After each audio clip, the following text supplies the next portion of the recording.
अस्सलाम वालेकुम। उम्मीद करते हैं आप सब लोग खैरियत से होंगे। दोस्तों, आज का मेरा वीडियो बन रहा है कश्मीर पर। और कश्मीर में क्या हुआ है मुझे बताने की ज़रूरत नहीं है, आप सबको पता है, कोई दूध पीते बच्चे नहीं हैं आप लोग। खैर, लेकिन वीडियो बनाने से पहले कुछ बात है, मैं अपने वीडियो के जरिए किसी तक पहुंचा दूं। प्लीज़ अगर आप लोग मेरा वीडियो देख रहे हो, प्लीज़ मुझसे बात करो। फिर बात ऐसी क्या हो गई जो आप लोग ना मेरा फ़ोन रिसीव कर रहे हो, ना मैसेज चेक कर रहे हो, और ना ही मेरे टेक्स्ट मैसेज का जवाब दे रहे हो। जो मेरे दोस्त कश्मीर में हैं तो मुझसे एक बार कांटेक्ट करो। मैंने इसीलिए वीडियो नहीं बनाया था कि मेरी तुमसे बात नहीं हो पा रही थी, और मैं इतना कॉल कर रही हूँ, पूरी पूरी बेल जा रही है, आप लोग कॉल ही नहीं उठा रहे हो। पता नहीं क्या ऐसी बात हो गई है। और वहाँ नेटवर्क भी, अगर नेटवर्क नहीं होता तो पूरी कॉल नहीं जाती है। तो मेरा वीडियो अगर देख रहे हो तो प्लीज़ मुझसे कांटेक्ट करो। अगर कुछ ऐसी गलती हुई हमसे तो हमें बताओ कि हाँ आपने ऐसा कुछ बोल दिया हम लोग को। हमने ऐसा कुछ भी खैर नहीं बोला है। प्लीज़ मुझसे बात करो। खैर, वीडियो को आगे बढ़ाते हैं। मेरा वीडियो बन रहा है बशीर चच्चा पर। कश्मीर में क्या हुआ है सबको पता है, लेकिन फिर भी बता देते हैं। कश्मीर में हमारे मुसलमान, हमारे भाई कह ले, आपके भाई, हमारे बाप, जो भी आप नाम दे ले, एक कलमा पढ़ने वाले का कत्ल हुआ है। और जिनका कत्ल हुआ है उनकी लाश पर उनका पोता 3 साल का बैठकर रो रहा था। ये आपने सारे लोगों ने तस्वीर देखी होगी, सबने देखी, वायरल कर दी गई थी। इस तस्वीर को देखा था किस तरह से एक मासूम बच्चा कश्मीर में अपने दादा की छाती पे बैठ के रो रहा। उस बच्चे को ये भी नहीं पता कि उसके दादा खत्म हो चुके हैं। बताया जा रहा है कि वो हमारे जो चच्चा है, वो उन्हें इंडियन आर्मी ने गोली मारी है, और इंडियन आर्मी कह रही है इन्हें आतंकवादियों ने गोली मारी। जो हमारी नज़र में वो मुजाहिदीन है, हाँ, वो कह रही है इंडियन आर्मी की उन्हें आतंकवाद से गोली लगी है। और बशीर चच्चा के पूरे परिवार वाले कह रहे हैं, यहाँ तक जो पोता उनकी छाती बैठा था वो भी यहाँ तक कह रहा है कि पुलिस वालों ने हमारे दादा को गोली मारी है। खैर, एक बात और है इस वीडियो में ऐड करना चाहते हैं। जितने भी शांति दूत पत्रकार हैं, जितने भाईचारे वाले पत्रकार हैं, जो दिखाते हैं वो मोदी के मतलब खिलाफ है, लेकिन हो सकता हो पीठ पीछे जाम शाम चलता हो। खैर, मैं इसमें किसी का नाम नहीं ले रही हूँ। तो मैंने अभी एक पोस्ट किया था जिसमें बताया था, मैंने एक रवीश कुमार का भी नाम डाला, विशाल शर्मा का भी नाम डाला। तो उसमें एक फ्रेंड ने बोला कि रवीश कुमार ने इस पर बोला है। मैंने नहीं देखा, अपनी नज़रों से बोला है। बोला होगा तो कोई एहसान नहीं कर दिया, बोला होगा तो कोई एहसान नहीं कर दिया है, या मुसलमानों पे कोई वो नहीं कर दिया है कि मतलब बोल दिया तो बहुत बड़ा एहसान नहीं हो गया। अगर उन्होंने बोला है तो मैंने वो चीज़ देखी भी नहीं, इसीलिए मैंने नाम डाला है। खैर, तो ये जितने भी शांति दूत जो पत्रकार हैं, तो आपको बता दें, मैं ही कहती थी ना इन लोगों को फॉलो करो। मैं आज भी कहती हूँ भाई, इनकी अच्छाइयों को फॉलो करो। लेकिन आपको एक चीज़ और बता दूँ, इनके 2 चेहरे हैं। दूसरे चेहरे से आपके मतलब इनसे रूबरू हो जाइए कि ये जो एक चैनल है न्यूज़ क्लिक इन करके है, जिसमें आरफा खानम शेरवानी की भी वीडियोस आती है, विशाल शर्मा की, बहुत ज़्यादा पत्रकारों की वीडियोस आती है। उसने अभी एक कश्मीर से रिलेटेड, जो हमारे चचा जो ख़त्म हुए हैं, उनके जनाजे का वीडियो डाला। जब मैंने वहाँ पे गुस्से में कमेंट करना चालू किया तो उस चैनल ने मेरे सारे कमेंट हाइड कर दिए। मैंने उस लिंक को सब कहीं शेयर किया, वारिस को भी दिया, मैंने अपने दोस्त को दिया, उन्होंने देखा। मैंने वारिस को कमेंट 2 से 3 किया था, उस कमेंट को उन्होंने हाइड कर दिया। तो ये बताओ हिंदुओं, काफिरों, ये बताओ, ये तो मुझे बहुत बाखूबी पता है कि तुम कभी मुसलमान के साथ नहीं दे सकते। मुसलमान चाहे जितना बेवकूफ़ बनने की एक्टिंग कर ले, लेकिन मुझे पता है कि तुम मुसलमानों का साथ नहीं दे सकते। मतलब तुम लोग पीठ पीछे से वार करते हो। जब तुमसे कोई सवाल करता है तो तुम उसके कमेंट डिलीट कर देते हो, और तुम कहते हो हम बड़े हरिश्चंद्र, सत्यवादी हरिश्चंद्र की औलाद है, हम ऐसे पत्रकार हैं। कैसे पत्रकार हो? तुम में और गोदी मीडिया में कोई अंतर भी है क्या? फिर वही अभी डांडिया ने सही कहा था, या हम भी या हमारे मुसलमान रवीश कुमार के भक्त बन चुके हैं। अरे पत्रकार वो होता है ना कि फेस टू फेस बात करो। अगर तुमने कोई न्यूज़ डाली है, हमने उस पर कमेंट किया है, उस पर हम अपना गुस्सा दिखा रहे हैं, तो उसको सहो, उसका जवाब दो। ये नहीं है कि उसको डिलीट कर दो, या फिर तुम जैसे लोगों को सच हजम नहीं होता। क्या तुम लोग मतलब दिखावा करते हो क्या? रवीश कुमार हो या अजीत, हमारा कहने का मतलब जो भी पत्रकार हो, तुम लोग दिखावा करते हो क्या? मोदी से नफरत करते हो और मोदी के विरोध में दिखावा है क्या? मतलब जवानी भर तुम लोगों ने टीवी पे बैठ के कमा लिया, अब बुढ़ौती में तुम यहाँ पे मुसलमानों को दिखा रहे हो, देखो हम भारत के लिए काम कर रहे हैं, मुसलमानों की सिंपैथी अपनी तरफ ले रहे हो। मतलब क्या है? जब हम कमेंट कर रहे हैं तो डिलीट क्यों करते हो उस कमेंट को, या बोल दो। मैं तो वैसे तुम लोग के चैनल पर कमेंट वमेंट करती नहीं हूँ, बहुत मुश्किल से अगर हो जाता है तो अंजुम अंजुम जी के करती हूँ, या फिर आजकल दुआ जी का देख रही हूँ तो बस उनमें 2-4 कमेंट करती हूँ। न्यूज़ क्लिक पे तो मैंने कभी किया ही नहीं होगा, 1-2 बार किया होगा, लेकिन आज किया तो उसने अपनी औकात दिखा दी, मेरे कमेंट को वहां से हाइड कर दिया। औकात नहीं है सामने बात करने की, फेस टू फेस बात करना, आंख में आंख डाल के बात कर। हमारे बाप दादाओं को मार रहे हो, गोली से भुंजवा रहे हो, तो वही जवाब दो ना। कैसे मारे गए बशीर, कैसे मारे गए, उनके पोते पे कैसा जख्म दिया तुम लोगों ने, ये जवाब दो ना। कि मोदी के डर से यानी दिखा रहे हो कि मोदी के तुम विरोध हो, और पीठ पीछे जाम और शाम चल रहा है तुम लोगों के साथ।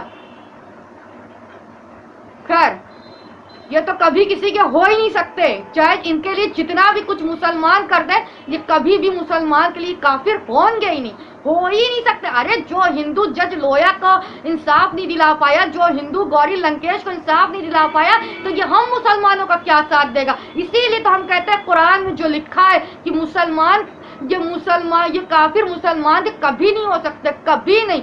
ये काफिर तुमसे कहेंगे तुम मेरे भाई हो, मेरी बहन हो, लेकिन तुम्हारे पीठ पीछे ये छुरा जरूर घोपेंगे। अरे मैं इन पत्रकारों पे मैं नाज करती हूँ, चलो ठीक है तुम हिंदू हो कोई बात नहीं, लेकिन मेरे कमेंट क्यों डिलीट कर, तुम्हारे पिछवाड़े के गोश्त हिलने लगते हैं क्या मेरी बातों से। और एक वो चोर था जो भाग गया ब्लॉक करके, डाकू, पाकिस्तान का पक्का दुश्मन जो बैठा हुआ था, डाकू की औलाद। जो बशीर चचा का जिनका कत्ल हुआ है, मैं डंके की चोट पर बोल रही हूँ, डंके की चोट पर बोली, इनको इंडियन आर्मी ने मारा है, मुजाहिदीन की गोली से नहीं मर सकते। हाँ, मैं ये कह रही हूँ कि चलो मुजाहिदीन ने इन पर वार किया, इन पे हमला किया सीआरपीएफ के जवानों पे, तो ये जो हिंदू जो रंडियन आर्मी है, ये उनको दिखाने के लिए इसने मासूम की जान ली कि देखो तुम हम पे वार करोगे, हम तुम्हारे सिविलियंस को मारेंगे, तुम्हारे शहर के रहने वाले लोगों को मारेंगे। ये इस बच्चे के दादा को रंडियन आर्मी ने मारा, यहीं पे दिखाएंगे, रोड पे दिखाएंगे, डंके की चोट पे दिखाएंगे। और हाँ, लियाज शराफुद्दीन का एक चैनल है, उनके मैंने चैनल पे एक वीडियो देखा था जिसमें 2 मुसलमान, एक लियाज शराफुद्दीन बैठे और एक तरफ एक मुसलमान और बैठे, महमूद मदनी करके। उन्होंने मतलब आपको बता देना, एक कहावत है हमारे नबी ने फरमाया है कि मुसलमान जब जंग के मैदान में, जब मुसलमान खड़ा होगा काफिरों के सामने, वो कभी शिकस्त नहीं खा सकता, लेकिन मुसलमान तब शिकस्त खाएगा जब एक मुसलमान दूसरे मुसलमान की गर्दन खुद से उतारने पे आमादा रहेगा। तो देखो, जो महमूद मदनी कौन है वो मैं ना जानती हूँ, ना उनको मुझे जानने में कोई इंटरेस्ट है, पता चला वो मुसलमान है, ये सुनकर बड़ी तकलीफ हुई कि मेरे मुसलमान ऐसे। उन्होंने कहा कश्मीर हमारा हिस्सा है, फिर हमें ना जाने इसके बदले ना जाने जितनी बलि देनी पड़े। तो हम यही तो कह रहे हैं, कश्मीर तुम्हारा हिस्सा, इसीलिए तुम इतने मुसलमानों को मरवा रहे हो वहां पे बैठ के। अरे तुम किस हिस्से की बात कर रहे हो, जब उस हिस्से के हकदार ना जिंदा रहेंगे तो तुम उस हिस्से को लेकर चाटोगे क्या। हाँ, चाटोगे क्या। अगर मान लो वहां पे उस लाश की जगह पे अंजुम, तो उस लाश की जगह पे मदनी की लाश हो, महमूद मदनी की लाश पड़ी होती, और फिर महमूद मदनी के पोते उस पर बैठ के 3 साल का बच्चा रो रहा होता, तब शायद महमूद मदनी के फैमिली वाले ये कहते कोई बात नहीं, ये तो भाईचारा है, देश के लिए कुर्बान हो गए।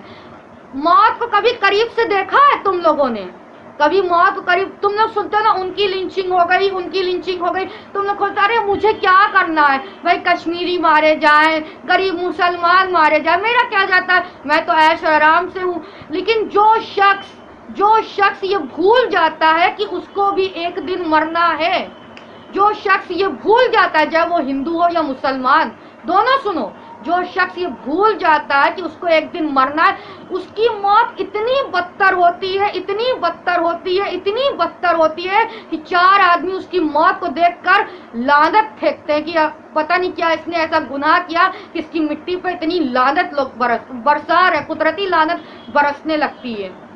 मैं डंके की चोट पे कह रही हूँ, इंडियन आर्मी ने ही बशीर चचा का कत्ल किया है, मुजाहिदीन की गोली से नहीं मारे गए, क्योंकि अगर मुजाहिदीन की गोली से वो मारे जाते तो उनकी गाड़ियों पे निशान आता। पुलिस वालों ने कहा कि बशीर चचा से तुम कार से उतरो, क्यों उतरवाया, वो कार में बैठे रहते, अगर वो मुजाहिदीन की गोली से मतलब मरते तो कार में बैठ के मरते, वो सड़क पे तुमने उतारा क्यों। अगर तुमने सड़क बता तो तुमने चाल खेला, अगर हम उनको बीच में कर देंगे तो मुजाहिदीन की गोली लग जाएगी। तुम जैसे ना जितने काफिर हो ना, बहुत बाखूबी हम तुम लोग को समझ चुके हैं, हमें अब किसी पुलिस का डर नहीं। तुम लोग के लिए अब हम 5 टाइम की नमाज से बद्दुआ करेंगे। पहले तो सोचते थे नहीं हमारी आर्मी हमारी पुलिस, अरे तुम लोगों ने खेल दिल्ली दंगे में दिखाया, बीजेपी से मिल गए, तुम लोगों ने नंगा नाच तो दिल्ली में दिखाया। कपिल मिश्रा और पता नहीं कौन कौन लोग हैं, उनको एक व्हाट्सएप ग्रुप बनाया, नौजवान लड़कों को, जवान मुसलमानों को तुमने कटवा दिया। तुम लोगों ने दिल्ली में वो नंगा नाच दिखाया ना, फिर भी मुसलमान की आंख नहीं खुल रही है। फिर भी मौलाना साहब पे जब कोई बात आती है तो पूरा मुसलमान एक हो जाता है, लेकिन जब दिल्ली दंगे में बात आती है तो किसी ने भी आवाज नहीं उठाई। हमने जब लियाज शराफुद्दीन साहब के चैनल पे वो वीडियो देखा तो पहली बात देखकर मेरी आंख में आंसू आ गया और मैंने ये सोचा कि मुझे समझ में नहीं आ रहा है कि वाकई में ये बात अल्लाह ने सही फरमाया, हमारे नबी ने सही फरमाया है। मुसलमान तब हारेगा जब एक दूसरे के वो खिलाफ रहेगा और काफिर दूर से बैठ के सीटियां बजाएगा। वो तुम्हारे कश्मीरी को मारते रहेंगे और तुम्हें रंडियों के कोठे पे बुलाते रहेंगे। जो टीवी पे रंडियों का कोठा सजाया जाता है वो तुम्हारे मुसलमानों को कत्लेआम करते रहेंगे और तुम्हें रंडियों के कोठे पे बुलाते रहेंगे। आओ आओ बैठो, एक दूसरे की बात को तामा मोड़ करो, सच को झूठ और झूठ को सच करो। आज तुमको लग रहा है हम चिल्ला रहे, हमें तुम्हारी फिक्र है। आज तुम्हें लग रहा है हम एक पागल हैं, हम जो है जाहिल है, हमारा मजाक उड़ाओगे। लेकिन याद रखो, इसी बात को अपनी औलादों को दूध में गांठ बांध के पिला दो कि जिस टाइम तुम इन मासूम कश्मीरियों के लिए जिनकी मॉब लिंचिंग होती है उनके लिए नहीं आवाज उठा रहे, कल को याद रखना, चाहे वो महमूद मदनी ही क्यों ना हो, चाहे वो कोई भी मौलाना इकराम क्यों ना हो, जो आवाज नहीं उठाते, जो सरकार की गलत नीतियों में हाँ में हाँ करते हैं, जो गोदी मीडिया से बैठ के डिबेट करते हैं, याद रखो जो चिंगारी तुम लगा रहे हो उस आग में तुम्हारी आने वाली नस्लें भी जलेंगी। सच कड़वा जरूर होता है लेकिन हकीकत होता। आज हम बोल रहे हैं, कल को हम भी चुप हो जाएंगे, हमारा ही परिवार है। हम वीडियो बनाते हैं तो मेरी माँ कांपती है, मेरी माँ चिल्लाती है, तुम्हें क्या फिक्र है। लेकिन हमें बस ये बेचैनी है कि जब हम रात में सोते हैं तो तुम्हारा ख्याल आता है। हम ये सोचते हैं ना जाने कौन मुसलमान कहाँ पे काम कर रहा है, पता नहीं घर पहुँचा कि नहीं पहुँचा, पता नहीं मुसलमान अपने बच्चों से मिला कि नहीं मिला, ना जाने अल्लाह ने ऐसा दिल हमें क्यों दिया। हम तो कहते हैं दिल को पत्थर कर रहे हैं लेकिन पत्थर हो नहीं रहा है। हम चाहते हैं हमारा दिल पता है कैसा हो जाए, महमूद मदनी साहब और मौलाना साहब की जैसा हो जाए, एकदम पत्थर सख्त दिल हो जाए, लेकिन होता नहीं है ना। कभी तुम्हारी फिक्र रहती तो कभी पाकिस्तानियों की फिक्र रहती तो कभी किसकी फिक्र रहती। हमारा बस इतना सा गुनाह है, हम ये चाहते हैं शायद इस गुनाह के लिए हमें फांसी भी दे दी जाए भारत के अंदर। हम सिर्फ ये चाहते हैं हमारा मुसलमान चाहे जिस कंट्री में हो वो चैन अमन सुकून से रहे, इस्लाम फैलाए और जो कोई इस्लाम पे गालियां दे उसका मुंह पकड़ के चीर के बट्टा घुसेड़ दे। हमारी सिर्फ गलती इतनी ही सी है। और रही बात ये जो मतलब दिल्ली में जो दंगा हुआ था, अगर इस दंगे से अंकुर आर्या के बारे में कोई छानबीन करवाई जाए, दंगे का पूरा साजिश करता अंकुर आर्या ना निकले तब तुम कहना कि हाँ हम सही कहते या गलत कहते। दंगे में जितने भी अंकुर आर्या के जितने भी लोगों ने हमारे मुसलमान को मारा है वो सब अंकुर आर्या के सब्सक्राइबर।